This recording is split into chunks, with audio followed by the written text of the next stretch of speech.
తిరుపతి జిల్లా చంద్రగిరి మండలం ఐతేపల్లిలో గ్రామస్తులు ధర్నా నిర్వహించారు. రోడ్డు వెడల్పు కోసం ఎలాంటి నోటీసులు ఇవ్వకుండా ఇల్లు కూల్చడంపై గ్రామస్తులు ఆగ్రహం వ్యక్తం చేశారు. అధికారులు లేకుండా రోడ్లు మరమ్మతు పనులు ఎవరు చేయమన్నారని గ్రామస్తులు కాంట్రాక్టర్ నిలదీశారు. గ్రామస్తులు ఎదురు తిరిగేసరికి కాంట్రాక్టర్ వెనుతిరిగి వెళ్లిపోయారు. గ్రామస్తులు తహసీల్దార్ ఆఫీసుకు వెళ్లి వినతిపత్రం అందించారు. 40 ఫీట్ రోడ్ జరుగుతోంది, అక్రమంగా జరుగుతోంది. ఏ అధికారి కూడా అనధికారికంగానే ఈ రోడ్ వైనింగ్ అనేది జరుగుతోంది. అధికారికంగా ఎలాంటి నోటీసు కానీ ఎలాంటి ఇంటిమేషన్ కానీ ముందస్తు చర్యలు కానీ ఏది తీసుకోకుండా వీళ్ళు ఇష్టారాజ్యంగా చేస్తున్నారు. ఈ రోజు కలెక్టర్ జేసీ గారిని కూడా కలవడం జరిగింది. జేసీ గారు కూడా మా దృష్టికి ఇది రానే లేదు, ఫస్ట్ మీరు వెళ్ళి అక్కడ ఆపండి, అధికారులందరినీ పంపిస్తాను, వాళ్ళతో మీరు మాట్లాడి వాళ్ళ ప్లాన్ లో ఉంటే ఇది జరుగుతుంది, లేదంటే ఆపివేస్తాము అనేసి చెప్పేసి పంపించారు మాకు జేసీ గారు. నా పేరు చంద్రమ్మ.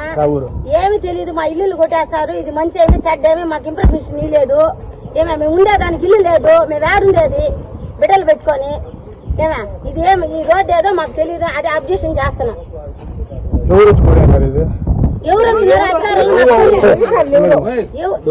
వచ్చినారో మాకు తెలియదు, ఎవరు చేస్తున్నారో ఏమో తెలియదు, మాకు అది కూడా తెలియదు.